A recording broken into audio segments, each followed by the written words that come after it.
मीनाक्षी ने नए फ्लैट में शिफ्ट किया था। सारे काम तो हो गए थे पर अभी तक मीनाक्षी को कोई काम वाली नहीं मिली थी, इसलिए वो बहुत परेशान थी। क्या हुआ मीनाक्षी, इतनी देर से गैलरी में खड़ी हो? मुझे लेट हो रहा है, मेरा टिफिन पैक कर दो। अरे सुबह सुबह का टाइम है, कोई काम वाली देख रही हूँ। इस टाइम घरों में काम के लिए निकलती है, फिर दोपहर में कोई नजर नहीं आती। रुको, पहले मैं तुम्हारा टिफिन ही पैक कर दूं, उसके बाद ही ढूंढूंगी। मीनाक्षी अनिल का टिफिन पैक कर देती है। अगले कुछ दिनों तक मीनाक्षी को कोई काम वाली नहीं मिलती, क्योंकि उसके आसपास जितने भी फ्लैट थे सब में जितनी भी काम वाली लगी हुई थी, किसी के पास टाइम नहीं था, सबके घर बंधे हुए थे। एक दिन मीनाक्षी सीढ़ियों पर झाड़ू लगा रही थी, तभी नीचे की फ्लैट वाली उससे बात करने लगी। नमस्ते मीनाक्षी जी, कैसी हो? क्या हुआ, काम वाली मिली नहीं क्या? कहाँ मिली, इतने दिन से तो ढूंढ रही हूँ। आपकी काम वाली आई है, जरा बुलाना, उसे एक बार पूछ लेती हूँ। अरे गीता, बात सुन जरा। हाँ भाभी जी, इनकी करेगी काम, कर ले, कोई मिल नहीं रही है काम वाली इन्हें। मेरे पास तो बिल्कुल भी टाइम नहीं है, वरना मैं खुद ही कर लेती। सभी काम वाली मीनाक्षी को मना कर देती हैं, किसी के पास भी टाइम नहीं था। मीनाक्षी घर के काम खुद से करते हुए परेशान हो गई थी। राहुल, रिंकी, तुम दोनों ने फिर सारा घर फैला दिया। एक संडे की छुट्टी क्या होती है, तुम पूरे घर को चिड़ियाघर बना देते हो। और कितनी बार कहा है कि हर चीज खाने के लिए बार बार प्लेट और कटोरी मत लिया करो। इतनी देर बर्तन कर करके मैं परेशान हो गई हूँ। मम्मी मैंने नहीं ली थी, रिंकी ने पेस्ट्री डाली थी, उसी ने ही 2 प्लेटें गंदी करी है। इसने करी है, मैंने नहीं की। यही ब्रेड और मक्खन लेकर बैठा था। अरे अब आपस में लड़ना बंद करो और चुपचाप जाकर कमरे में अपना होमवर्क करो। तभी दरवाजे की घंटी बजती है। दरवाजे पर एक काम वाली खड़ी थी। मेरा नाम सरला है। वो गीता है ना जो सामने काम करती है, उसने आपको बोला होगा, उसी ने मुझे भेजा है। आपको काम वाली की जरूरत है? अच्छा, गीता ने भेजा है। हाँ हाँ, अंदर आओ। सुबह का टाइम है, मेरे पास 8 बजे का, अगर करवाना है तो बताओ। इसके अलावा कोई टाइम नहीं है? नहीं, इसके बाद कोई टाइम नहीं है, यही टाइम दे सकती हूँ। वो तो मुझे गीता ने बोला कि आपको बहुत ज्यादा जरूरत है, इसलिए मैं आ गई, वरना मेरे तो बंधे हुए काम है। बड़ी मुश्किल से सुबह का टाइम दे पाऊंगी। ठीक है, कोई नहीं, 8 बजे ठीक है। मेंबर कितने हैं आपके घर में? 4 मेंबर हैं, 2 हम, मियाँ बीवी, 2 बच्चे। पैसे बताओ कितने लोगी? अब तो रेट बढ़ गए हैं भाभी, 2 टाइम बर्तन झाड़ू सफाई के 5000 लूंगी। 5 तो तुम बहुत ज्यादा बोल रही हो, छोटा सा ही तो फ्लैट है, कोई इतनी सफाई भी नहीं करनी है, और दिन में इतने बर्तन भी नहीं होते हैं। सही बोल दो, ये तो बहुत ज्यादा है। इससे कम नहीं होंगे पैसे, मैं इतने ही रेट रखती हूँ। हाँ ठीक है, कल से तुम आ जाना। मीनाक्षी की मजबूरी थी कि उसे कोई भी काम वाली नहीं मिल रही थी, इसलिए उसने इतने महंगे रेट पर सरला को रख लिया। मीनाक्षी, 5000 में सिर्फ बर्तन और सफाई के तुमने बहुत महंगे रेट पर रख लिया सरला को। क्या करती अनिल, एक भी काम वाली नहीं मिल रही थी। हाँ तो बस 5000 में डस्टिंग वगैरह भी तो करवा लूंगी ना। पहले जो हमारी 2500 में लगी हुई थी, जहाँ पहले रहते थे, वो तो डस्टिंग वगैरह उसी में कर लेती थी। अब देखती हूँ ये तो उससे बहुत ज्यादा ले रही है, फिर तो काम सारे करवाऊंगी इससे। मीनाक्षी ने सोचा कि अब 5000 दे ही रही हूँ तो डस्टिंग के साथ और भी काम करवा ही लूंगी, पर काम वाली के आने के बाद थोड़ी राहत तो मिलेगी। इसी सोच में उसने सरला को हाँ की थी। अगले दिन सरला काम पर आ गई। बच्चे स्कूल जा चुके थे और मीनाक्षी रसोई में बर्तन समेट रही थी। झाड़ू कहाँ रखा है? वो सामने। सरला, झाड़ू लगाओगी ना तो मेज पोंछ देना और सोफे के कवर झाड़ देना। बीबी जी, मैं खाली झाड़ू ही लगाऊंगी, ये डस्टिंग के काम के अलग पैसे लगते हैं। अच्छा, तुम्हारे तो बड़े नखरे हैं, रहने दो, डस्टिंग मैं कर लूंगी। एक काम करो, पहले बर्तन कर लो फिर झाड़ू लगाना। भाभी जी, पहले एक बार में बता दो, या तो मैं पहले बर्तन कर लूं या फिर झाड़ू लगा लूं। ऐसा ना काम समझ में नहीं आता मुझे। समझ में क्या नहीं आता सरला, पहले बर्तन कर लो फिर झाड़ू लगा लेना, यही तो बोला। मीनाक्षी को सरला का स्वभाव अच्छा नहीं लग रहा था, पहला दिन और इतना नखरा। पर उस समय मीनाक्षी चुप हो गई। सरला बर्तन करने लगी। बर्तन तो बहुत होते हैं आपके भाभी जी, लिक्विड यही लेना है ना? हाँ यही लिक्विड ले लो, जूना वो सामने रखा है। और बर्तन के लिए तुम बोल रही हो, पैसे भी तो ज्यादा ले रही हो। अच्छा, पैसे ज्यादा दे रहे हो तभी बर्तन ज्यादा कर दिए। वैसे जूना पतला है, एक बड़ा वाला आता है 50 वाला, वो मंगा देना, उससे बढ़िया बर्तन हो जाते हैं। मैं सभी घरों में वही वाले से करती हूँ। ठीक है, मंगा दूंगी। मीनाक्षी कमरे में कुछ काम कर रही थी। सरला जल्दी जल्दी बर्तन सफाई करके बोलकर कि मैं जा रही हूँ और चली गई। जब मीनाक्षी रसोई में आई तो वो हैरान रह गई। ये तो स्लैब और चूल्हा ऐसे ही छोड़ गई, कम से कम साफ तो करके जाती। मेरी नजर नहीं पड़ी तो ऐसे ही चली गई। इसका तो काम बिल्कुल सही नहीं है और नखरे इतने करती है। शाम को आएगी तो बोलूंगी। मीनाक्षी, तुमने भी किसे रख लिया, नखरे देखे उसके, बात करने की भी बिल्कुल तमीज नहीं है। तुम जितना मर्जी कह लो, वो करेगी अपने मन की। मुझे दिख गया उसका नेचर कैसा है। अनिल को भी सरला का स्वभाव अच्छा नहीं लगा। रेडी होकर वो ऑफिस चला गया। शाम को सरला जब काम पर आई तो मीनाक्षी ने उसे इस बारे में बोला। सरला, सुबह तुम गैस और स्लैब नहीं पोंछ गई थी और नीचे रसोई भी साफ नहीं करके गई थी। भाभी जी, मैं गैस और स्लैब साफ नहीं करती हूँ, मैं खाली बर्तन सफाई करती हूँ। मेरे सभी घरों में ऐसे ही काम चलते हैं, ये सफाई तो आपको खुद ही करनी पड़ेगी। क्या करूँ, ये तो कुछ भी नहीं करती, इसके तो बहुत नखरे हैं। एक तो सरला काम के लिए वैसे ही नखरे करती थी, ऊपर से हर समय काम के बीच में उसके फोन बजते रहते थे। एक हाथ से वो बर्तन निकालती तो एक हाथ से फोन को कान पर लगाकर बात करती। ठीक है दीदी, तुम पहुंच जाना, मैं भी टाइम पर आ जाऊंगी। ठीक है। हाँ हाँ, मैंने रश्मि के पापा को बोल दिया था। अरे कहाँ, अभी तो बात ही की है, देखो क्या होता है। नहीं नहीं नहीं, अभी कुछ रुपयों की बात है, देखो बीच में गाँव जाना होगा तभी बात करेंगे। सरला, एक काम करो, बर्तन छोड़कर पहले आराम से बात कर लो, उसके बाद बर्तन कर लेना। अरे दीदी सुनो, मैं तुमसे बाद में बात करती हूँ, मैं ना काम पर आई हुई हूँ। अरे भाभी, जरूरी काम है इसीलिए बात कर ली।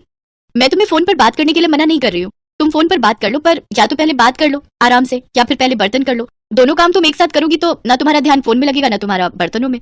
सरला का उस दिन मुंह बन जाता है क्योंकि मीनाक्षी ने उसे टोक दिया था, और सरला के तो इतने नखरे थे कि उसे किसी का टोकना भी बर्दाश्त नहीं था। 1-2 दिन के लिए मीनाक्षी के सास ससुर मिलने के लिए आते हैं और वहीं सरला सुना देती है। देखो भाभी जी, तुमने कहा था 4 मेंबर हैं, तुम्हारे सास ससुर भी आ गए हैं, इतने पैसों में इतना काम नहीं करूंगी। मतलब 5,000 रुपए कम नहीं होते सरला? अब घर परिवार है तो आना जाना तो लगा ही रहेगा ना। ये बात तो तुम बहुत गलत कह रही हो। एक काम करो, कल तुम्हारा महीना हो जाएगा पूरा, तुम अपना हिसाब कर लेना।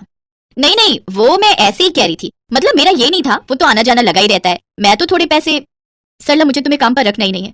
जिस काम वाली के इतने नखरे हो, बात बात पर सुना दे, उससे काम करवाते हुए मुझे भी अच्छा नहीं लगेगा। ठीक है, ये तुम्हारी अपनी आदत है, इसे तुम नहीं सुधार सकती हो, पर मैं तुम्हारे साथ इतना समझौता नहीं कर सकती। जो तुम्हारे नखरे उठा सकता है वो तुम्हें काम पर रख लेगा, पर मैं नहीं। कल तुम अपना हिसाब कर लेना। सरला चुपचाप वहां से चली जाती है। अगले दिन मीनाक्षी सरला का हिसाब कर देती है। कुछ दिन बाद मीनाक्षी को एक अच्छी काम वाली मिल जाती है जो उसे समझती भी थी और उसका स्वभाव भी बहुत अच्छा था।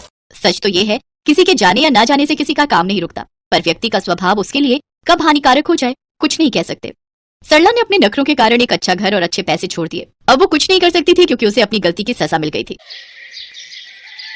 माँ, मैं ऑफिस जा रहा हूँ। रुक जा बस 1 मिनट।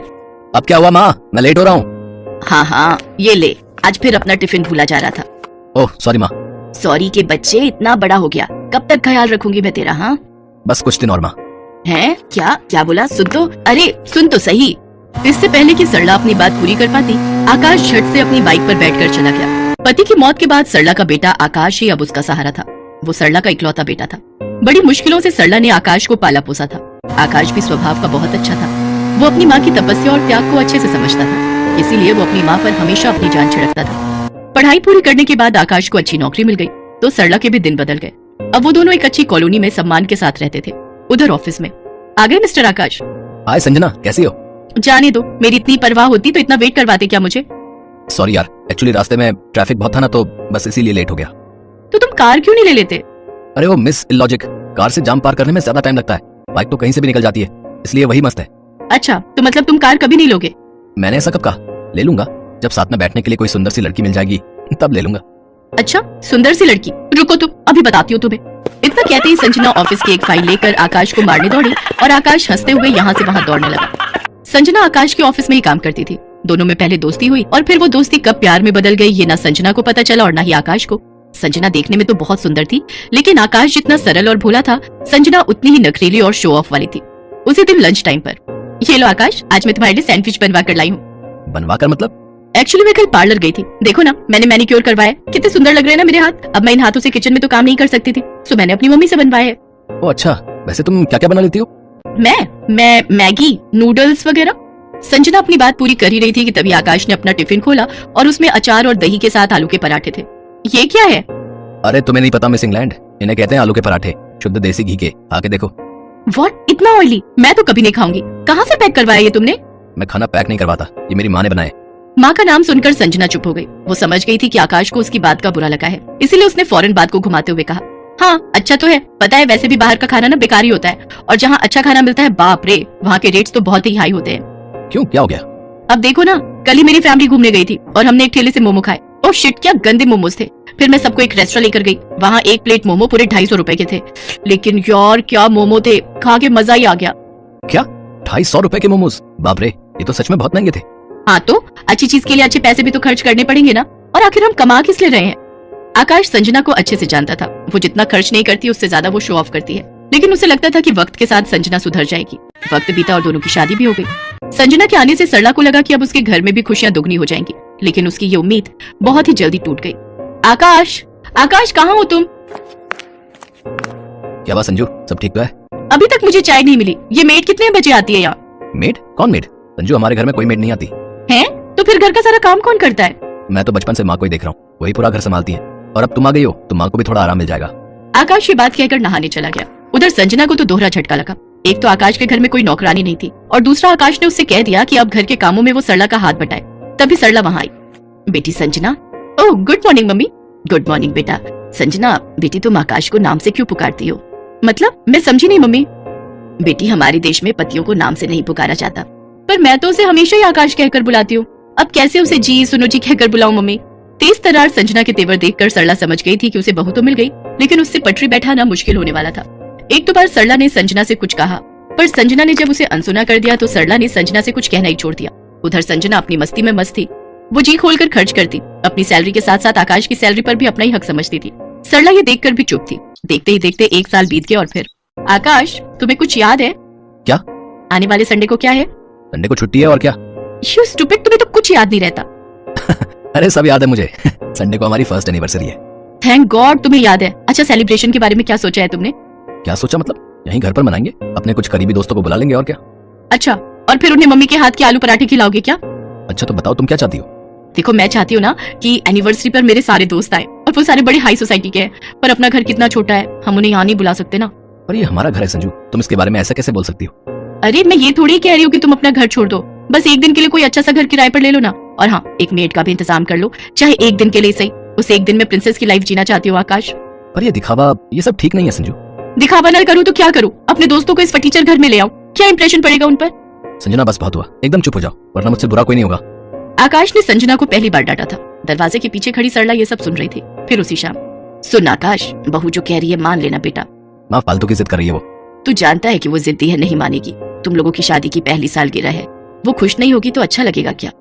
अपनी माँ की बात मानकर आकाश ने एक बंगला देखा और उसे एक दिन के लिए किराए पर ले लिया। लेकिन लाख ढूंढने पर भी सिर्फ एक दिन के लिए नौकरानी का इंतजाम नहीं हो पाया। सालगिरह वाले दिन संजना, सरला और आकाश तैयार होकर उस किराए के बंगले में गए। थोड़ी देर में वहाँ संजना की दोस्त भी आ गई। Hi Sanju, how are you? Oh hi Neelu, what's up? Sanju, many congratulations यार। Thank you dear. By the way, where is Akash? वो थोड़ी देर में आ रहे हैं, कुछ जरूरी काम था ना इसलिए। तुम बैठो, मैं तुम्हारे लिए पानी लेकर आती हूँ। पानी तुम लाओगी? मतलब यू डोंट हैव मेड? है ना मेड है ना, बस आज वो आई नहीं, कुछ प्रॉब्लम हो गई उसे अचानक। ओह, ये ऐसी सस्ती मेड रखने से ना यही होता है, थोड़ी अच्छी मेड रखो ना। आजकल कई एप्स हैं जो प्रोफेशनल मेड्स अवेलेबल कराती हैं। सरला संजना की सहेलियों की बात सुनकर हैरान थी।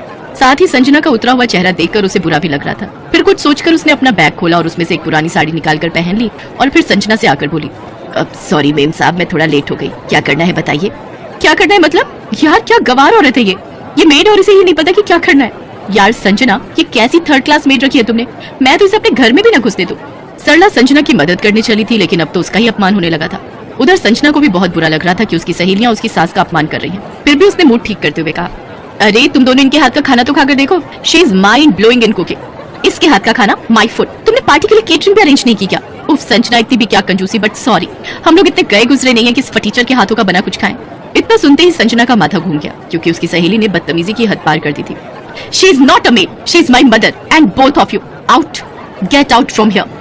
संजना को गुस्से में देखकर उसकी दोनों सहेलियां वहां से भाग खड़ी हुई और उनके जाते ही संजना सरला के पैरों में गिर गई और जोर जोर से रोने लगी। सरला ने उसे चुप कराया और फिर गले से लगा लिया। तभी आकाश वहां गया। सामने का नजारा देखकर उसे अच्छा तो बहुत लग रहा था, लेकिन उसकी समझ में कुछ नहीं आ रहा था, तो उसने सरला से पूछा, क्या हुआ माँ? संजू को क्या हुआ? ये रो क्यों रही है?